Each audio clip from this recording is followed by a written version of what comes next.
अगर क्रिकेट के इतिहास में सबसे अनलकी टीम को चूज किया जाए तो सबसे ज्यादा वोट मिलेंगे इंडिया और साउथ अफ्रीका को, लेकिन मेरे हिसाब से सबसे अनलकी टीम है न्यूजीलैंड। 2019 वर्ल्ड कप सेमीफाइनल के बारे में तो आप सभी को पता ही होगा, जहां न्यूजीलैंड ने इंडिया को हराकर वर्ल्ड कप से दूर कर दिया था। जिसके बाद उनका अगला मुकाबला होना था इंग्लैंड से, जहां वो जीतने की कितनी भी कोशिश कर लेते, लेकिन आईसीसी के एक घटिया से रूल और अंपायर की एक छोटी सी मिस्टेक के कारण उन्हें हार ही मिलनी थी। क्या ये सब पहले से ही फिक्स किया गया था या फिर कुछ और? Let's find the truth in this video.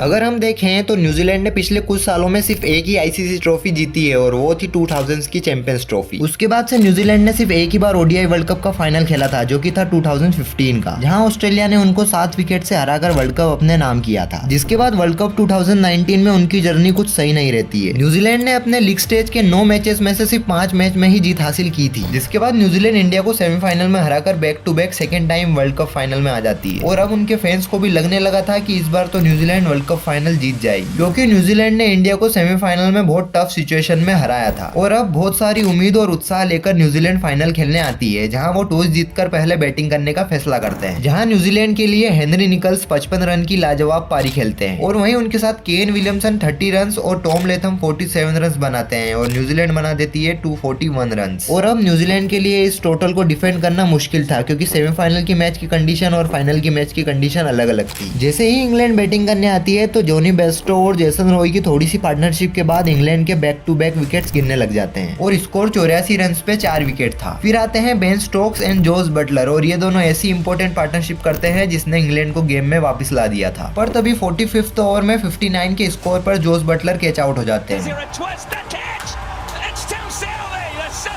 और फिर टेलेंडर्स के बैक टू बैक विकेट्स गिरने लग जाते हैं। पर दूसरे छोर पर बेन स्टोक्स अभी भी हार मानने को तैयार नहीं थे। वो जैसे तैसे कर मैच को लास्ट ओवर तक ले आए थे और अब इंग्लैंड को जीतने के लिए चाहिए थे 6 बॉल में 15 रन। ओवर की पहली 2 बॉल ट्रेंट बोल्ट डॉट निकाल देते हैं और अब सारा प्रेशर आ जाता है बेन स्टोक्स पर। थर्ड बॉल ट्रेंट बोल्ट थोड़ी बाहर डाल देते हैं और बेन स्टोक्स उसे स्टैंड में डिलीवर कर देते हैं।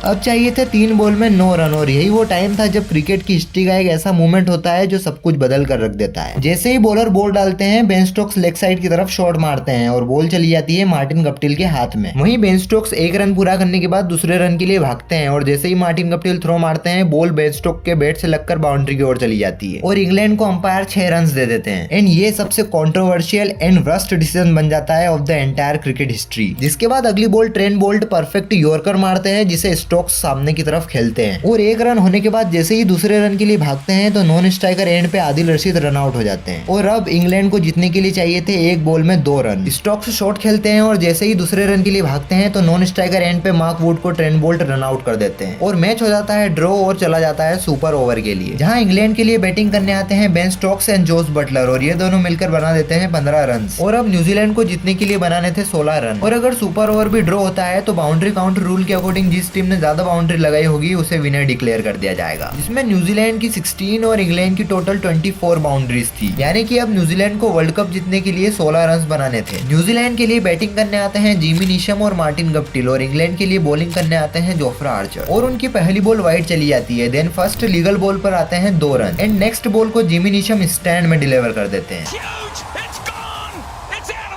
और इसके बाद अगली 3 बॉल पर आते हैं सिर्फ 5 रन और अब चाहिए थे जीतने के लिए 1 बॉल पे 2 रन। गप्टिल स्ट्राइक पर थे और वो लेग की तरफ शॉट खेलकर रन के लिए भागते हैं, पर वो पहला रन कंप्लीट करने के बाद दूसरा रन कंप्लीट नहीं कर पाते हैं और बटलर उन्हें रन आउट कर देते हैं